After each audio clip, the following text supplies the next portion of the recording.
graças ao Pai da vida, pela oportunidade dessa encarnação, graças ao Pai da vida, pela oportunidade que tenho na fé que me sustenta e pela possibilidade de estar aqui nesta casa que eu tanto amo, junto com todos esses irmãos importantíssimos do caminho.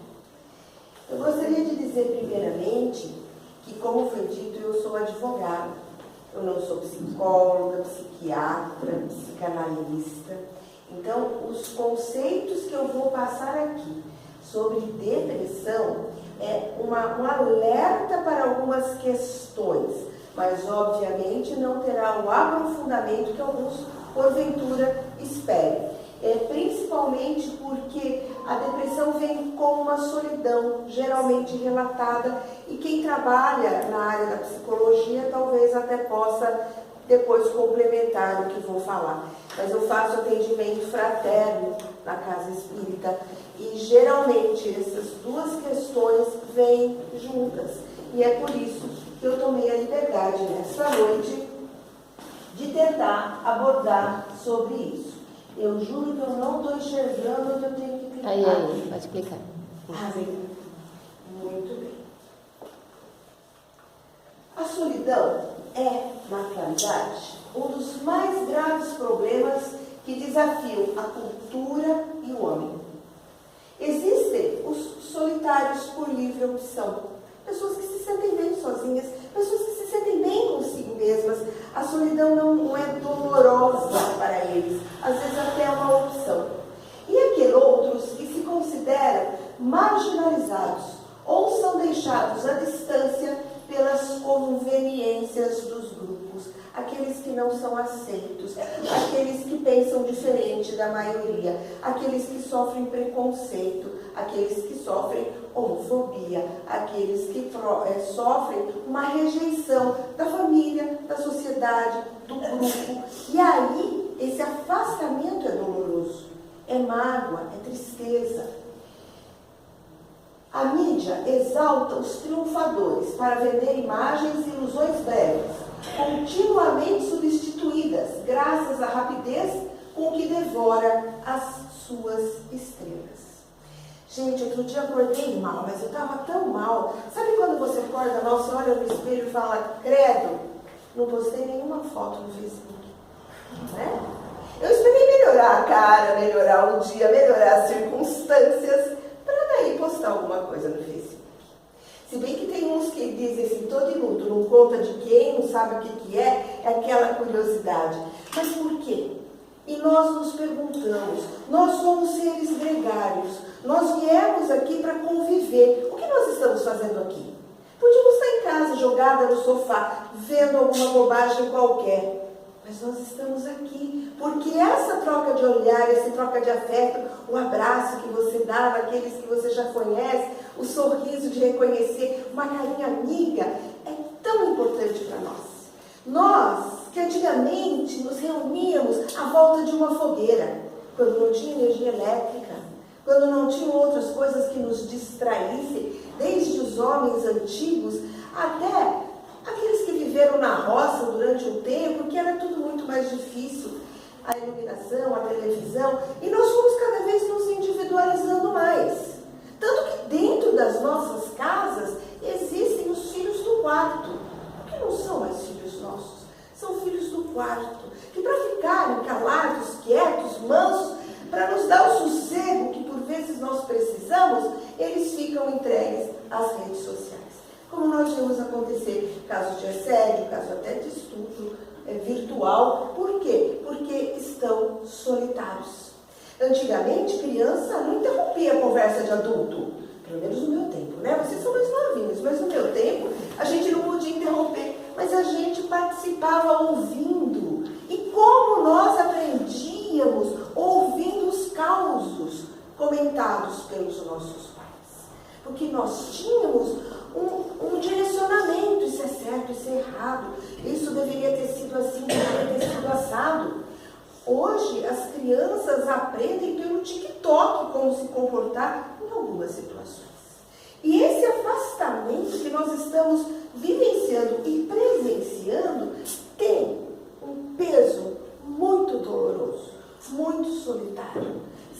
eu posso contar com a minha mãe em uma determinada situação? Será que eu posso contar com meu pai? Será que os meus amigos vão me cancelar na rede social se eu demonstrar aquilo que efetivamente eu sou ou aquilo que eu efetivamente penso? E não precisa ir muito longe. Nós vimos nessa última eleição, num Brasil tão polarizado, amizades que se romperam, famílias que excluíram os outros dos grupos por questões políticas. Então estamos cada vez mais afastados, cada vez mais cancelados e cada vez mais carentes dos olhares e dos afetos. Chiniachik tinha um livro, acho que foi o primeiro livro dele que eu li, que chamava A Carícia Essencial. Não sei se alguém aqui leu, mas era um livro de autoajuda, um livro de autoconhecimento e que mostrava quão importante é aquele olhar, aquela carícia, aquela presença nas nossas vidas. Existe, então, uma terrível preocupação para ser visto, fotografado, comentado, vendendo saúde e felicidade, mesmo que só de faz de conta. O homem faz questão de ser visto, de sorrisos, embora sem profundidade afetiva, sem um calor sincero das amizades, nessas áreas sempre superficiais e interesseiras. Às vezes a gente está num grupo, todo mundo está sorrindo, mas lá por dentro, né? Por dentro tem uns espíritozinhos obsessor, porque não é nosso, né? É sempre a culpa do obsessor. Olha para um com um pouco de inveja, olha para o outro. Existe uma circunstância, mas está todo mundo sorrindo, fazendo de conta que está tudo bem. E ninguém vai contrariar essa lógica. Ninguém vai chegar e tentar solucionar o problema. Vamos fazer de conta que realmente está tudo bem. O medo de ter deixado em plano secundário, de não ter para onde ir, com quem conversar, significaria ser desconsiderado e atirado aonde? À solidão. Então a jovem vai na escola, é deixada de lado, o menino vai na escola, é caçoado porque tem problema de uma pessoa com deficiência ou alguma coisa assim, e eles vão se retraindo. A conquista desse trunfo, ou seja, dessa mídia poderosa, ou desse reconhecimento pelos nossos pares, a conquista ou a falta dele produzem solidão. Porque não basta ser famoso, não basta ser rico, não basta estar lá em cima para também sofrer de solidão. Quantos foram os famosos que cometeram suicídio? Quantos são os ricos, os empoderados que sofrem de solidão? Quantas vezes a mesa está cheia de alimentos, não falta nada, a casa é boa, está tudo muito bem, a família à volta da mesa, a mesa cheia, e você se sentindo solitário. Porque a solidão não depende de coisas materiais, depende de uma solução interna, depende de aceitar o outro e de buscar que o outro te aceite também. Sobre essa coisa de aceitar o outro, é muito interessante. No atendimento fraterno, José, a gente sempre ouve: poxa, mas eu tentei de novo, não deu certo, eu fiz de novo, não deu certo, eu fiz aquilo, não deu certo. E daí eu lembro de uma historinha que diz assim: tinha um cachorro muito bravo que morava numa rua X lá, e o dono colocou lá: cachorro bravo, não entra. Mas o cachorro tinha uma carinha boa, sabe? Era bonito tal do cachorro. E entra um menino lá, seus 11 anos, quando os meninos acham que pode tudo, né? E entra. O cachorro vem e morde. Socorre o menino, o cachorro fica de castigo, aquela coisa toda, mas a índole do cachorro era ser bravo, ele não admitia ninguém naquele pedaço. Passando mais alguns anos, depois que sarou tudo, o menino falou: não, mas eu vou mostrar para ele que eu amo. Eu li lá na internet, eu descobri que se eu fizer desse daquele jeito, ele não vai se sentir invadido, não vai se sentir agredido pela minha presença, e eu vou conseguir acariciar o cachorro, que eu vou fazer amizade com esse cachorro. Ele tinha amizade com todos, com aquele não. Ele vai lá de novo e fala: amigo, olha, faz tudo aquilo que a internet ensinou. E o que acontece? O cachorro vai e morde. Passa mais um tempo, ele não conseguiu entrar porque o dono pôs o cadeado, certo? Mas ele tentaria entrar de novo. E não é assim que nós somos na nossa vida? Nós fazemos as mesmas coisas, sabendo que podemos ter as mesmas respostas, porque às vezes está no temperamento do cachorro, está no modo de encarar a vida do outro, está no nosso ambiente de trabalho, está na nossa residência, e nós ficamos amargurados porque o cachorro não gosta de mim, porque o chefe não gosta de mim, porque fulano não me aceita. Mas talvez o problema seja dos outros e não nosso. É da índole deles a agressividade, mas eu quero mudar a índole dele. Não é mais fácil fazer carinho no cachorro que vai com a minha cara? Mas não, eu quero aquele. Muitas das nossas relações são levadas desse jeito. E nós tentamos da mesma forma e o outro só muda quando ele quer mudar. Quando ele supera algum estágio, quando ele acha que vale a pena nos olhar nos olhos sem morder. O silêncio e o isolamento espontâneo são muito, muito saudáveis para o indivíduo, podendo permitir reflexão, estudo, autoaprimoramento, revisão de conceitos perante a vida e a paz interior. Às vezes a gente precisa ficar concentrado, né? Eu não consigo fazer que nem os orientais que ficam meditando, vai me dando uma aflição de ficar daquele de não consigo, mas um pouco de silêncio, uma musiquinha suave, uma boa leitura, ou ficar curtindo o nada, que na verdade é a interiorização, excluindo o que está à minha volta, é muito proveitoso para a pessoa. Resolvendo-se por afeiçoar-se aos ideais de engrandecimento humano, por contribuir com a hora vazia em favor dos enfermos, dos idosos, das crianças em abandono e dos animais, sua vida adquiriria cor e utilidade, enriquecendo-se de um companheirismo digno e inoculo coragem para enfrentar-se, aceitando os desafios naturais. Aquela família que eu nasci porque eu preciso, na qual eu fui incluída porque eu tenho, não constas a ajustar, mas arestas a aparar, e que por vezes, no seio dela, eu me sinto solitária, se ao invés de continuar procurando, não que vamos desprezá-las, mas ao invés de ficar com essa fixação neles, se eu voltar minha mente dessas horas vazias, eu não tenho onde ir, eu vou visitar onde tem briga, não, eu vou visitar o asilo. Eu não tenho um abraço da minha mãe, eu tenho um abraço de uma velhinha lá que tem uns anos que os filhos não vão visitar, e ela vai me abraçar com tanta força, com tanto carinho, né? O que eu vou fazer da minha hora vazia? Quando eu não preciso estar na mídia, quando eu não preciso estar em evidência, quando eu não preciso estar com todo mundo, tendo que acreditar que eu sou imbatível, quando na verdade eu também sou um coração sofrido, sou uma alma antiga que traz de outras vivências, uma série de traumas, uma série de carências, e que às vezes cobro do outro muito além do que ele pode me dar. Porque às vezes a gente espera que o outro faça mais. Minha mãe não foi do jeito que eu queria, meu pai não é isso, meu marido, mas ele pode estar fazendo tudo o que ele consegue fazer. Mas nós queremos mais, porque nós comparamos. E como ele não nos dá, nós nos revoltamos. Então nós precisamos aprender a analisar com muito carinho, com muita empatia e com muita solidariedade os nossos vínculos familiares. Porque não nascemos zerados, viemos de outras existências, com simpatias, com antipatias, com ganhos que nos dão alguma percepção de algo e dificuldades imensas de outro lado. Tem gente, com 5 anos, senta no piano e toca. Bah! Gente, que coisa linda! Eu sento no piano, eu não toco nem galinha, né? Então talvez eu tenha que reencarnar muitas vezes para trazer pelo menos um pouquinho desse conhecimento. Mas isso é no material e no espiritual.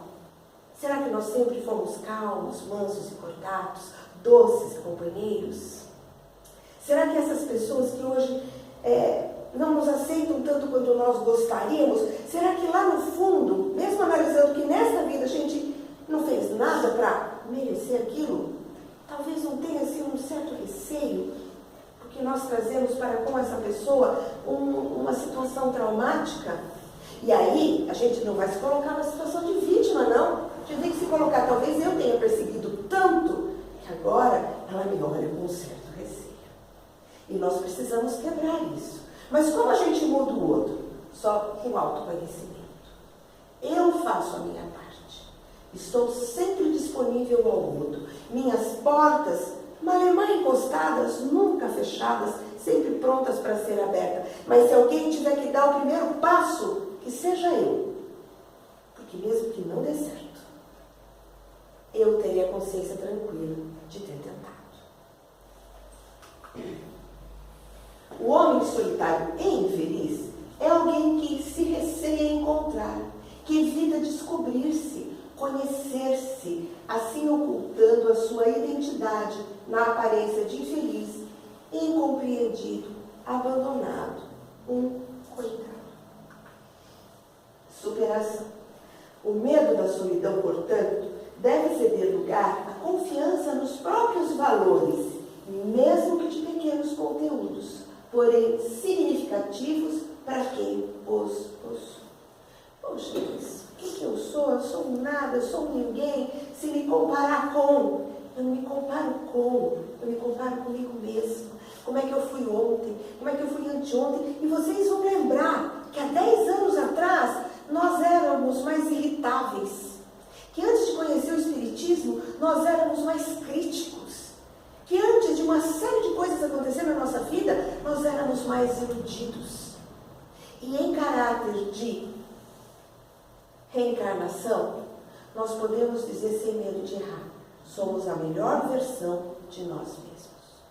Não somos perfeitos, mas ansiamos a perfeição, procuramos por ela, olhamos para dentro de nós, vemos o que temos de bom e as nossas sombras nós vemos também. E ao lutar contra as nossas sombras, nós vamos evoluindo. E quando eu aceito o outro, e eu aceito o espaço que o outro acredita necessitar, e me mantenho sempre demonstrando amor, solidariedade e carinho, eu me liberto e volto às minhas horas vazias para alguém que realmente possa precisar de mim. E tudo se resume. Aqueles que têm amigos têm tudo. Às vezes um amigo adivinha que você não está legal. Às vezes um amigo ao te ver pergunta, o que foi que aconteceu? Você pode estar montada, como diz o povo, pode estar maquiada, salto alto, puro brilho.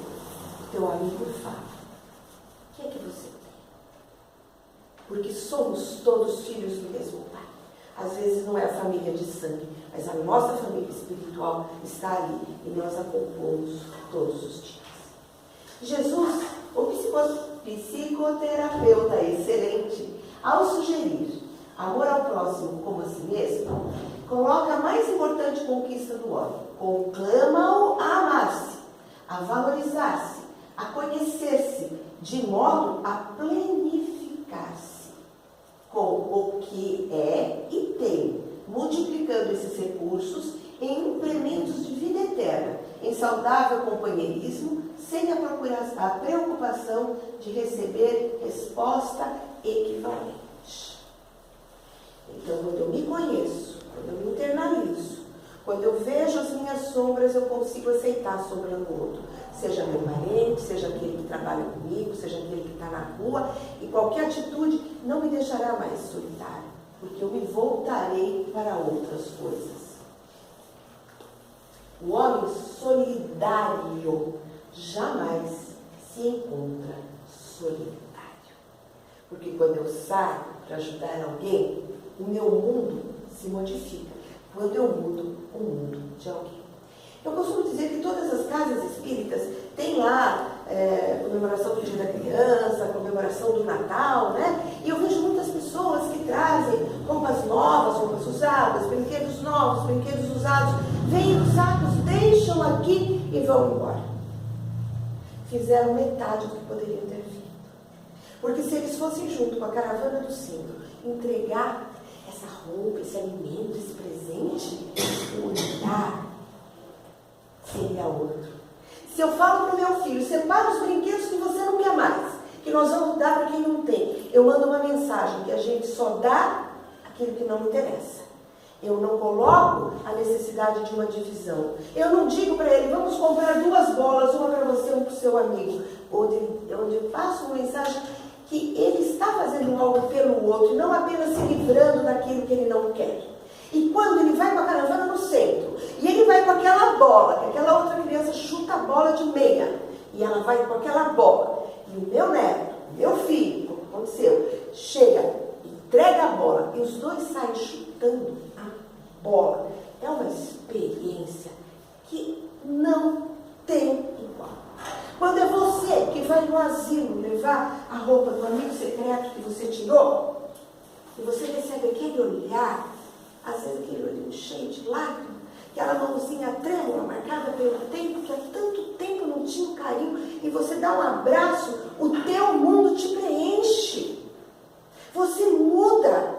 Parece que nada faz falta, porque você se planificou naquele amor que Jesus pregou. A fé no futuro, a luta por conseguir a paz íntima, eis os recursos mais valiosos para vencer a solidão, saindo do arcabouço egoísta e ambicioso para a realização edificante onde quer que se esteja. Aqui tem bastante meninas da minha idade, né? Meninas, por favor, olha a caridade numa casa espírita, somos meninas. Muito bem. E nós ouvimos tantas histórias infantis. Nós tínhamos a gata borralheira, nós tínhamos a Branca de Neve, e elas ficavam esperando um príncipe que as resgatasse. Hoje, a criançada tem o Shrek, onde a noiva ou a princesa é totalmente diferente do que se preconizou durante tanto tempo. Onde ela faz, ela acontece, ela salva o Shrek e ela é feliz do jeito que ela sabe ser. Então, até quando seremos as mocinhas aguardando, esperando que alguém venha nos resgatar? Até quando permitiremos que os outros, coitadinho, vão... Não somos coitadinhos, não. Se aqui não está dando certo, é porque o teu lugar não é ali. Dá 2 passos adiante. Se você foi plantado ali, frutifique ali também, mas dê 2 passos adiante. Ninguém vai resolver o nosso problema. E a nossa solidão é muito mais um problema nosso do que do abandono dos outros.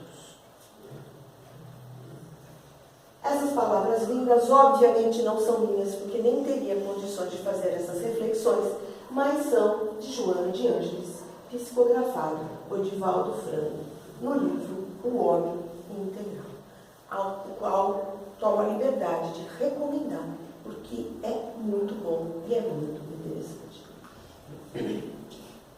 No livro Fonte Viva, vou ler aqui que é mais fácil. Lembra-te do Senhor, que escalou o Calvário de cruz com os ombros feridos.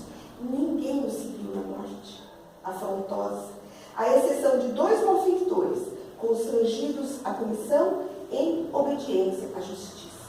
Recorda-te dele e segue. Não relaciones os bens que já espalhaste. Confia no infinito bem que te aguarda. Não esperes pelos outros na marcha de sacrifício e agradecimento. E não ouvides que pelo ministério da redenção que exerceu para todas as criaturas, o divino amigo dos homens não somente viveu, lutou e sofreu sozinho, mas também foi perseguido e crucificado. Eu não mereço isso que está acontecendo comigo. Jesus merecia. Será que aquilo que está acontecendo comigo, que a espiritualidade que me protege, permite que aconteça, não seja para me despertar para algo maior, para que eu olhe e veja que eu tenho dons que eu preciso movimentar? Quem não se lembra da parábola dos dons, das palavras dos talentos? Porque os nossos talentos amealhados, guardados, escondidos embaixo da terra, não frutificam, não modificam esse mundo. Até que ponto aquela experiência está me dando um empurrão para me descobrir, ou para descobrir qual é a minha missão nesta vida? O que gera dores, sofrimentos e decepções? A crueldade, o orgulho, a responsabilidade, a crítica, a ilusão, não precisa o outro, não, às vezes nós nos iludimos, o medo, a preocupação excessiva, o vício, a solidão, a culpa. Poxa, eu tenho culpas, quem não tem? Eu tenho. Das menores que eu tenho, eu posso dizer que eu me arrependo profundamente de não ter dito para aqueles que conviveram comigo mais vezes que eu os amava eternamente. Que culpa eu tenho. Tantas vezes tive essa oportunidade e me calei. Poderia ter dito mais vezes. Não quero mais carregar esse tipo de culpa. Falo tanto que amo os outros que já virou lugar comum. E o dia que eu não falo, já me cobra. Não vai falar que me ama? Né? Porque já virou chavão. Então, até que ponto nós arrastamos as culpas num autoflagelamento resolve uma coisa que não pode mudar? Faço as minhas preces e digo, te amo muito mais agora. Tenha certeza disso. Mas nós precisamos nos livrar dos sentimentos que nós permitimos agasalhar no coração. A mágoa, o egoísmo, a baixa estima, a rigidez. Não, eu não aceito nada, tem que ser desse jeito, não aceito fulano. A perda, a insegurança, a repressão, a dependência, a inveja. Né? Então são tantas coisas que são sentimentos, vocês podem ver que todos eles partem de mim, não parte só do outro. O que parte do outro? Uma rejeição, uma palavra difícil, um pouco caso talvez, mas perto desses outros todos, que eu acalanto no meu coração e que me permito sentir vítima por causa deles.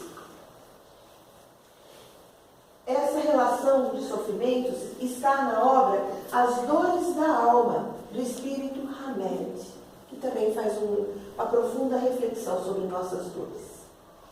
Os motivos de tristeza, perda de um ente querido. Nós sabemos que não perdemos, nós não usamos mais esse termo, eles passaram, mas eles estão logo ali e nós poderemos reencontrá-los em sonhos, numa casa espírita ou quando nós também fizermos a passagem. A perda da saúde realmente impacta. Mas até que ponto aquela dor do meu pé me impede de usar as mãos para fazer alguma coisa? Até aquela dor que eu sinto no meu pé me obriga a andar mais devagar para que eu possa perceber coisas importantes pelo caminho que na minha pressa do dia a dia eu não estava reparando. O desemprego, o chão, tantos irmãos nossos estão passando por essa provação, tanta fome que volta a se abater sobre a nossa população. Mas quando vem o desemprego, talvez abra uma nova porta. Talvez eu consiga novos ares, novas experiências. Não é o fim do mundo. O medo da guerra, do assalto, da morte. Alguém aqui tem? Eu fui para São Paulo hoje, com o vidro fechado. Fechado. Eu tenho que me preservar. Mas isso não me impede de ir para São Paulo. Eu já fui sequestrada. No dia seguinte eu fui trabalhar. Só Deus sabe como, mas eu fui. Certo? Porque o que a gente tem que passar, a gente vai passar. E se nós tivermos fé, passaremos de uma forma melhor. Não encontrar o significado da vida. As pessoas falam, ai, por que sofrer tanto? Por que se depois vai morrer? Porque nós temos fé, nós sabemos que vivemos várias vidas. Mas muitas pessoas ainda não sabem o que estão fazendo aqui. Não entender ou aceitar o sofrimento e as adversidades. A gente vê na televisão, às vezes, ultimamente tem sido bastante repetitivo, notícias de prédios que desabam por causa da chuva, a chuva que leva todos os bens, na verdade, e nós vemos ali uma pessoa totalmente desesperada, e não vai crítica nisso, ela está vivendo um momento de profundo abalo emocional. E nós vemos uma outra ali do lado, que fala, perdi tudo, mas a gente recomeça. Se Deus me deu essa oportunidade, eu vou recomeçar. O que muda um do outro? Se as águas foram as mesmas, se as dores são as mesmas, o que muda é a fé de que, apesar de tudo, outro dia ensolarado nascerá. Falta de sucesso profissional ou econômico. Gente, se eu contar para você quanto eu tenho na conta, vocês vão chorar comigo, né? Aquela pessoa que fala, não, eu já podia estar querendo fulano, fulano estudou comigo, já está no céu. Gente, aquele é o caminho de fulano, o meu caminho é outro. Aquilo que eu tenho tem que me bastar, eu tenho que aprender a viver com aquilo que eu tenho e dar valor para aquilo que eu tenho. Sabe, um dia eu chego lá, ou até passo, não sei, vou fazer o meu, vou fazer o que me cabe, da melhor forma possível, e como diz o outro, Deus proverá, mas desde que eu faça a minha parte. Porque se eu só ficar falando Deus proverá e não me mexer, não vai. Ninguém curtiu ou comentou suas mensagens virtuais. Né? Poxa vida, pus lá um negócio de 2 curtidas. será que está acontecendo? Onde estão meus amigos? Gente, daí que teve 2 curtidas. Não importa. Situações de vidas passadas. A gênese espiritual. Eu tenho um amigo, eu sou advogada, e meu amigo também. Antigamente, o prédio do Tribunal Trabalhista em São Paulo ficava na Rua Maria Paula. Na Rua Maria Paula. Era um prédio imenso, com 1 ou 2 elevadores, muito pequeno mesmo. E hoje ele já está na 9 de julho, não. Está numa outra rua, uma avenida grande, um prédio bom e tal, com rampa. Mas na época era a escada ou os elevadores. E o meu amigo tinha um pavor imenso de ver se veio o fechado. Ele subia até o 10º andar, carregando aquele maço de processo a pé, porque ele não entrava no elevador. Se ele encontrasse uma alma amiga, conhecida, que levasse pelo menos os processos iam de elevador e ele iria de escada, porque ele não conseguia entrar no elevador. Psicólogo, psiquiatra, remédio, terapia, nada. Um belo dia, ele procura um lugar onde foi dito a ele que ele teve uma morte muito difícil numa vida passada e que por causa daquilo ele tinha essa dificuldade. Então ele teria que fazer um tratamento espiritual, tentar entender alguma coisa. O médico não entrou nos detalhes da morte e tal, mas a gente pode imaginar o que possa ter sido, né? Então ele ficou confinado em algum lugar e ele tinha isso. Tem coisa que é desta vida, tem coisa que é de outra. Tem gente que já nasce triste, né? Tem gente que já nasce, parece, só para reclamar. Será melhor a coroa de espinhos na fronte do que um monte de brasas na consciência. Se eu tiver feito tudo que está ao meu alcance, da melhor forma possível, os outros sofrimentos vão passar. O que não passa é aquilo que trazemos na nossa consciência do errado.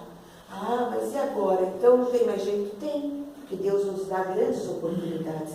Se eu não posso mudar uma coisa, eu posso não fazer mais essa coisa e passar a fazer coisas novas. Eu posso escolher novas sementes todos os dias. E é isso que nós devemos fazer. Está em André Luiz, na obra Mundo Maior. Eu queria fugir de mim, mas onde eu ia, eu lá estava. Haroldo Dutra, numa palestra. Eu queria fugir de mim. Eu não aguento a dor de viver. É isso que a gente ouve. Nem sempre aquele que comete suicídio, que é a morte, não aguenta a dor de viver. Não suporta as coisas que ele vê e não entende, não consegue traduzir em emoções. Essa palestra de Haroldo é maravilhosa. E ele diz exatamente que alguém relata a ele: eu queria fugir de mim, mas onde eu ia, eu lá estava. E mal sabem os suicidas que do lado de lá ele também recarregará tudo aquilo que estava ali. Vocês conhecem alguém assim? Vocês já foram numa fila de Caixa Econômica, gente? Traumático, né? Caixa Econômica, dia de pagamento, você está lá esperando, começa a ouvir as conversas, né? Porque já que está nem para conviver, vamos conviver. E aí, tudo bem, tudo bem? Ai, eu estou com uma dor aqui. Outro, mas a minha dor é muito pior, porque é desse lado.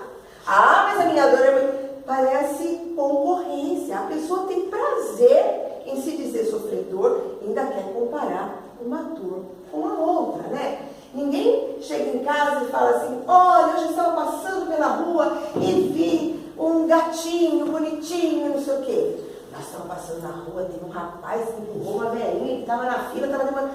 Tudo que é ruim, a gente grava e quer contar. Tudo que é bom, a gente releva, porque a gente não dá valor. É por isso que eu gosto de criança perto da gente, José. Eu tenho um neto. Quando você tem uma criança perto de você, primeiro você tem que andar mais devagar, porque as perninhas dele são mais curtas. Segundo, ele passa a ver coisas que você não vê mais. Você não presta mais atenção no cachorrinho, na florzinha que nasceu de cor diferente, né? No ninho do passarinho que ficou ali. Não dá mais valor para amarrar um tênis, amarrar um sapato. É a criança que desperta em você, de novo, esse olhar tão importante das coisas simples, das coisas puras da nossa vida. A pérola para se fazer tão bonita é uma dor para a ostra, né? E as aves do céu também, uma acaba invadindo o espaço da outra assim. Quem assistiu Harry Potter? Quem assistiu O Senhor dos Anéis? Gente, tadinho, tão iludido com o poder de um anel, tão iludido que ficou totalmente excluído, tão iludido que foi se desmontando fisicamente para se tornar essa criatura. Enquanto que um grupo de pessoas tão diferentes, elfos, magos, anões, lutadores, unidos numa amizade tão profunda, conseguiram superar todos os obstáculos. E mais, eu digo a vocês, esse aqui quem é? É que aqui não tem jovem, né? É que eu gosto dessas coisas. O Frodo, gente. O Frodo não é maravilhoso? O Frodo levou o anel para se divertir. O Frodo sozinho não teria feito nada, porque do lado dele estava o Sam, que não o abandonou em nenhum momento da saga desse anel. Em nenhum momento. Todas as vezes que Frodo fraquejou, foi o Sam que salvou. Todas as vezes que Frodo se deixou levar pela ilusão de poder do anel, foi Sam que os resgatou. Então a jornada do herói não é feita sozinha, ela é feita com o apoio daqueles que estão ao lado. Bom, já vi que vocês não gostam do Senhor dos Anéis, vamos trocar de filme, não é? Vamos trocar de filme. Esse aí vocês conhecem. Harry Potter, maravilhoso, excluído, porque ele era meio bruxo. E não era muito bem visto, nem pelos tios, nem por ninguém. Teve os pais assassinados de uma forma horrorosa, tinha uma vida horrível, foi parar num colégio que também era assustador, eu confesso. Mas ele teve 2 amigos ao lado dele. E esses amigos passaram com ele por toda a jornada. E apesar de todas as dificuldades, esse abraço, esses sorrisos, maravilhoso. Né? E é isso que a gente precisa. Encontrar aqueles que vão encarar conosco uma aventura, seja lutando contra bruxos, ou seja lutando contra as ilusões desse mundo tão material. E uma palhinha, porque eu não poderia deixar de fazer, para mim a mais importante foi a Hermione, a menininha espertíssima, que tinha uma bolsa, como é toda bolsa de mulher, né? Que cabe tudo. Quem não assistiu, assista, porque dá para divertir. É infantil, mas nos convida a uma reflexão. Quando nós sofremos muita pressão, muitos traumas, ou um trauma durante muito tempo, um pensamento repetitivo, ou uma tristeza profunda durante muito tempo, todo o nosso organismo fica comprometido. Quando a gente está com raiva, está com medo, o coração acelera, a pressão sobe, o diabetes desregula, enfim, o corpo, nós somos um todo, mente, corpo, físico. Então nós precisamos entender que esses traumas precisam ser tratados. E a pessoa às vezes vem à casa espírita achando que o passe vai resolver tudo, vai melhorar muito. Que a água fluida é um remédio necessário, muito necessário. Mas tem o caráter físico, tem o caráter emocional, que aí precisa procurar o médico da terra. Nós somos espírito, mente e corpo. Quem conserta o corpo? Quem lida com as emoções? Os médicos da terra. Certo? E o plano espiritual ajuda através do tratamento, com a água magnetizada e os passes. Importantíssimos. Mas nós precisamos saber reconhecer que as pessoas que chegam numa casa espírita dizendo que ouvem vozes ou dizendo que estão com uma depressão profunda, nós precisamos questionar. Já procurou o médico? Já fez? Não podemos passar a ideia de que apenas, que sozinho e apenas vindo numa casa espírita tudo se resolverá. Tomara que se resolva, mas normalmente precisa de uma ajudinha aqui, certo? E, gente, vou falar uma coisa para vocês. Eu já precisei, já fui em psiquiatra.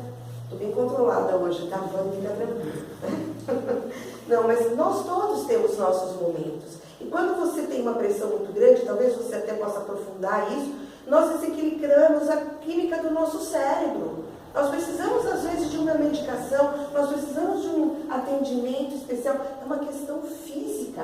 Nós vamos cuidar da pressão, cuidar de tudo. O sempre é bom, mas nós precisamos ter sempre essa dualidade. Tratar aqui e tratar aqui. Aqui nós teremos muitas possibilidades, mas não podemos descartar que tem do lado, tá? Universidade de Chicago, nos Estados Unidos, identificaram que pessoas muito solitárias ao longo da vida tendem a ser mais indefesas, ter noites ruins de sono e sofrer mais com as complicações enfrentadas ao longo da vida, como o estresse. Ter amigos é importante, nos fortalece, nos dá ânimo para enfrentar as dificuldades, e nesse período temos que mostrar que as pessoas são importantes. Não espere que o outro demonstre, que o primeiro tome essa iniciativa. É importante cada um fazer a sua parte para aqueles que fazem parte das nossas vidas. A cura para a dor e a depressão é a amizade. Estamos juntos, né? Assim que a molecada fala, estamos juntos. Estou aqui para você. Personagens bíblicos que sofreram depressão ou tristeza profunda. Jeremias sofreu durante o seu ministério. Ele viu desgraças terríveis e foi perseguido por falar a verdade de Deus. Jeremias se sentia muito triste e, num determinado momento, desejava não ter nascido. Salmos 18:6. Na minha aflição eu clamei ao Senhor. Gritei por socorro ao meu Deus. No seu templo, ele ouviu a minha voz. Meu grito chegou à sua presença, aos seus ouvidos. Ele gritou com fé e sentiu a presença de Deus. A prece, que pode ser até um simples grito. Noemi ficou viúva e tal. Ficou com depressão porque perdeu seu marido e seus filhos. Ela perdeu a alegria de viver e tentou se isolar da pouca família que restava. Ela se sentiu abandonada por Deus, mas Deus não tinha abandonado Noemi. Através de sua nora, Ruth, Deus restaurou a alegria de Noemi. A amizade leal de Ruth mudou a vida de Noemi. Na depressão, você não pode se isolar. Deus coloca amigos no seu caminho para lhe ajudar. Um amigo pode ser um agente de Deus para a sua restauração. No livro de Ruth, versículo 1:16, é contado a resposta que Ruth deu à sogra. Não insistas comigo que te deixe, e que não mais te acompanhe. Aonde fores, irei. Aonde ficares, ficarei. O teu povo será o meu povo, e o teu Deus será o meu Deus. A nora aceita Ruth, e não abandona Ruth, e Ruth reage. Elias era um homem de fé e coragem. Orava e aconteciam milagres. Mas depois que teve a grande vitória no Monte Carmelo, Elias perdeu suas forças. Ele se sentia sozinho, derrotado, assustado, um falhado, com vontade de morrer. Durante sua depressão, Elias teve um encontro especial com Deus. E o Senhor lhe disse: saia e fique no monte, na presença do Senhor, pois o Senhor vai passar. 1 Reis 19:11. Tinha um filme que dizia que a verdade está lá fora. Era um filme de ET, não sei se vocês lembram, não sei o que ela X. E tinha um cartaz assim, toda a cena, quando eu solucionar o enigma, estava escrito assim: a verdade está lá fora, né?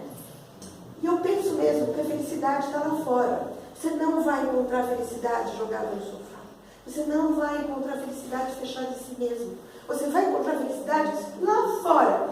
Mesmo que o caminho seja difícil, mesmo que as coisas aconteçam, a felicidade está lá fora. E está no outro, mas muito mais do que no outro, é em si. O outro é a devolução do que você der. Mas a felicidade está em você. Mas você tem que ir lá fora. Vai para a rua. É aquele, né? Vem para a rua. Vem para a rua. Vamos para a rua. Vamos ver o que está acontecendo. Onde eu posso ser útil. Onde eu posso dizer: eu estou aqui para você. Receitas. Vou mostrar para você uma receita terrível. Está triste, está deprimido. Toma um remedinho, né? Remédio importante, prescrito pelo médico certo, depois de uma boa avaliação, num tratamento bem orientado. Não é, fulano tomou, vou tomar também. Vai na farmácia e já vem com 4, 5 caixinhas para tomar remédio, né? Olha aqui, vermelho, amarelo e verde. Essa receita, eu peguei de uma reportagem, foi prescrita pelo Dr. George Nicopolos, MD, médico. Essa receita foi prescrita para Elvis Presley, que morreu por causa de tomar muito medicamento. Medicamento para acordar, medicamento para dormir, medicamento para emagrecer, medicamento para não sei o quê. E ele, dizem que ele está vivo, né? Eu acredito que ele vive a vida espiritual, mas dizem que Elvis não morreu, mas tudo consta que, em virtude dessa vida desregrada, ele acabou fazendo a passagem antes da hora. Lindo, um rebolado maravilhoso, né? Tendo acesso a tudo que queria, uma família que ele escolhesse ter, e ele tinha uma depressão profunda, e ele acaba buscando socorro e medicação. Pobreza traz depressão? Preocupação talvez, mas ser pobre não significa que vai ser deprimido. Eu conheço gente pobre que canta o dia inteiro. Eu conheço gente pobre que faz um café da manhã delicioso. E quando eu falo café da manhã, não é café de hotel, não. É cafezinho preto, para servir na canequinha de alumínio. Canta. Ainda pega o pão dormido, faz assim e vai comendo numa felicidade tremenda.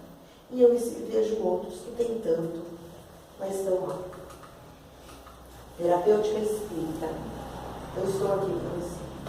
É o atendimento fraterno, são os passes, a água fluidificada e a desobsessão. Trabalho pessoal, autoanálise, pensamento positivo, comportamento bom, sistemas de crença, e quando eu falo crença, não adianta falar, eu acredito. Você exerce, você exercita a sua fé, você participa de um grupo, como você lida com a sua fé? As formas de encarar a vida e as formas de encarar o outro. Chico disse: melhore tudo dentro de você para que tudo melhore ao redor dos seus passos. Eu acordo de manhã, olho no espelho e falo assim: agora eu queria ser morena. No dia seguinte eu acordo de novo: eu queria ser morena, por que eu tô loira? Não é mais fácil eu pintar o cabelo do que eu ficar reclamando?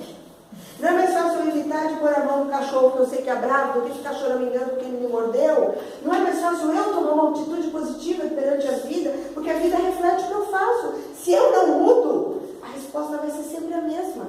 Se eu pego uma bola de chumbo e jogo na parede, a resposta da parede e da bola serão sempre a mesma. Sou eu que tenho que escolher uma outra bola, ou uma outra parede, ou correr ao ar livre, ao invés de jogar a bola na parede. O que eu tenho que mudar para que o meu mundo fique melhor? Porque o outro só depende do outro. Bezerra. Solidários seremos união. Separados uns dos outros, seremos apenas pontos de vista. Juntos alcançaremos a realização de nossos propósitos. Eu gosto muito dessa mulher, eu gosto sempre de trazer nas minhas palestras pessoas de outras religiões, para que não pareça que nós estamos falando de algo que só acontece dentro do centro espírita. Isilda Arnes é uma dessas pessoas que eu admiro tanto, como o Papa Francisco, enfim, muitos outros de outras religiões. A monja Cohen, né? Disse Isilda Arnes: as pessoas especiais são aquelas que têm a habilidade de dividir as suas vidas com os outros. Ela era uma só, mas salvou milhares de crianças, porque acreditou que era possível, acreditou que aquela farinha cheia de ferro poderia tirar crianças da África, de países pobres, da profunda inanição, que ela acreditou, e pela força com que ela acreditava, pela fé, ela imantava as pessoas e muitos trabalharam com ela. E ela realizou um milagre. Porque o milagre é isso. É quando você comove pessoas e muda a vida de pessoas. Se você quer ir rápido, vai sozinho. Mas se você quiser ir longe, vá acompanhar. Não deixe os amigos pelo caminho quando eles estiverem numa situação difícil. Não se perca deles quando você estiver mais lento, com mais dificuldade de seguir. Tem uma frase que a gente ouve muito hoje em dia: ninguém larga a mão de ninguém, né? Mas quantos estão de mãos dadas de verdade? Para largar algo tem que ter algo. Então vamos aprender isso. Vamos nos encontrando pelos caminhos dessa vida e pelos olhares, pelos toques, pelos sorrisos, um ajudando o outro. Porque todos nós estamos aqui para evoluir. Olha ele solitário, que triste. E olha ele solidário, deu a toquinha para uma criança, a criança já está no colo dele. Que solidão ele pode ter? Vamos para fora, encontrar as pessoas que sofrem mais do que nós. Eu agradeço demais a possibilidade de estar com vocês aqui. Agradeço muito o carinho com que foi recepcionado, mas principalmente a gente agradece porque onde 2 ou 3 estão reunidas em nome dele, ele está no meio de nós. Que ele acalme nossos corações, que ele cure as nossas feridas, que tire essas cicatrizes por vezes tão dolorosas e nos permita ver os nossos dons, as nossas alegrias e que toda manhã, ao fazermos as nossas orações, nos voltemos ao Pai e digamos a prece de São Francisco de Assis. Sou um instrumento da tua paz. O que queres que eu faça? Aonde queres que eu vá? E assim, nessa fé, ele nos guiará por caminhos mais seguros, de encontro a corações que aguardam o nosso olhar e o nosso abraço. Que a paz do Divino Mestre Jesus esteja sempre em nossos corações.